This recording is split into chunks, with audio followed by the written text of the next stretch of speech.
fresh colored here in the northern Nevada desert. We've spent the last 3 days in the Jeep Mojave. It's Jeep's first desert rated Gladiator. Actually, it's their first desert rated vehicle. The Rubicon is set up for the rock. So it's got the 4-to-1 transfer case, it's got front and rear lockers, and Jeep decided to build a vehicle that was kind of a balance between sport and overland models and the Rubicon model, but it was made for going fast in the desert.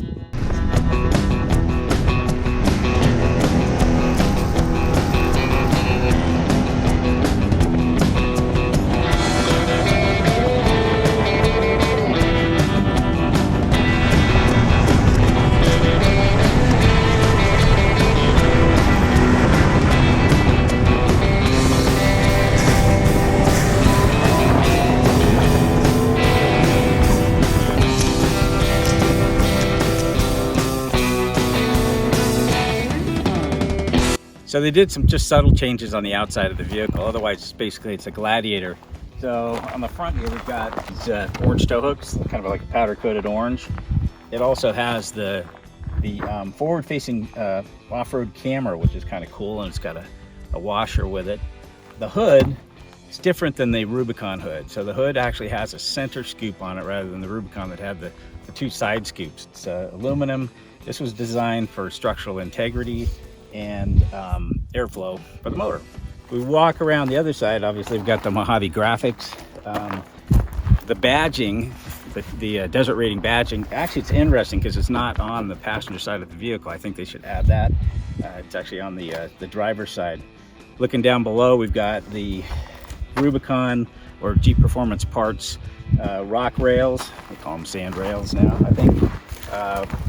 Falcon Wild Peak 285 70 17s on the tires, the all-terrains. So one of the other things is the track on this vehicle is about ½ an inch wider. So the body's the same, axles are the same width, but the offset on the wheels is wider to accommodate the Fox bypass shocks.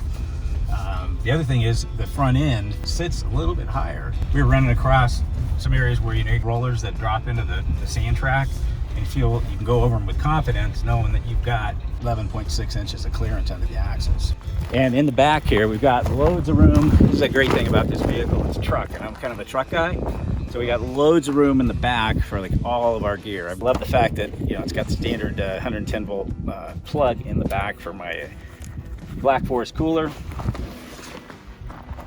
All right, so under the hood, you got a 3.6 liter Pentastar V6, puts out 280 horsepower, 260 foot-pounds of torque. You got two transmission options, same as the regular Gladiator or the JL. You got a manual 6-speed, and you got an 8-speed automatic. Behind that is a new Venture 241 transfer case. It gives a final drive on the manual of 57 to 1, and on the automatic of 52 to 1. So it's still pretty impressive low range. The reason they did that is because unlike the Rubicon version, which is kind of designed for rock crawling, if you're in the sand, if you're in the snow, if you need actually some high RPMs and some speed with that, especially in a reverse, you really need a little bit higher gearing on the low range side. So let's take a look at what really distinguishes the Mojave from the Sport or the Overland or the Rubicon. So we just spent a full day in some sand dunes in the middle of Nevada finding out what this vehicle actually does, because it's got this mode. It is called Off-Road Plus, and Off-Road Plus changes a few things on the dynamics of the vehicle. It changes the throttle sensitivity, shifting points on the transmission, and it detunes the traction control. You can also turn off the stability control completely, and it will not come back on. And that's a big deal. Carving a big turn on the side of a sand dune, that stability control in some vehicles will override a manual shutoff, and as you make the apex of that turn, needing the power, it shuts off and will literally scare the bejesus out of you. It's dangerous, actually. In future versions, actually it's supposed to be coming out this year in 2020, it's going to have the electric rear locker, which is standard on the Mojave. We'll be able to use that in high range, which is kind of a big deal because it's always been a low range option. So as we move down under the vehicle, there are some significant changes, and that's what really distinguishes the Mojave from any of the other Gladiator models. It has 2.5-inch Fox shocks, chrome-plated, heat-treated 7/8 shaft, internal bypasses, and they have the remote reservoir. So not only do the bypasses manage fluid transfer better under harsh conditions, but the remote reservoirs allow it to stay cooler as well. The next thing that we want to look at is the bump stops. They're also made by Fox. They sit inside the coil spring like a normal bump stop. They work. So we were hammering through some pretty good stuff, not only in the dunes, after that on the way up, and you could feel it when you go into a G out where you would normally just bottom out like a hard bottom, which you can actually feel it when those hydraulic bump stops come in. Boom, it's just like you can feel that last 1.5 on the bump stop taking the rest of the impact. So they really thought about that when they put this vehicle together. Taking a look at the underneath the vehicle, got new silver skid plate here. Not sure, I think it might be aluminum. Cast iron knuckles on the ends of the Dana 44 axles. One thing that they don't have on this vehicle, like they have on the Rubicon, is the disconnectable sway bar.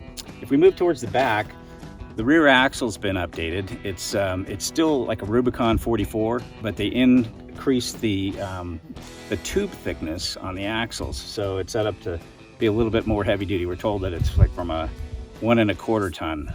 They also upgraded the trailing arm, or I should say the link attachment points on the frame. This vehicle is designed for, you know, hammering through big bumps and G-out stuff in the desert. And all of the key points on the vehicle, things that would normally take a lot of stress under that type of terrain, have been thought about, they've been addressed and implemented into this new Mojave. They really put a lot of thought into this vehicle. And the last couple of days of blasting around here in Nevada have been awesome. I've been really impressed.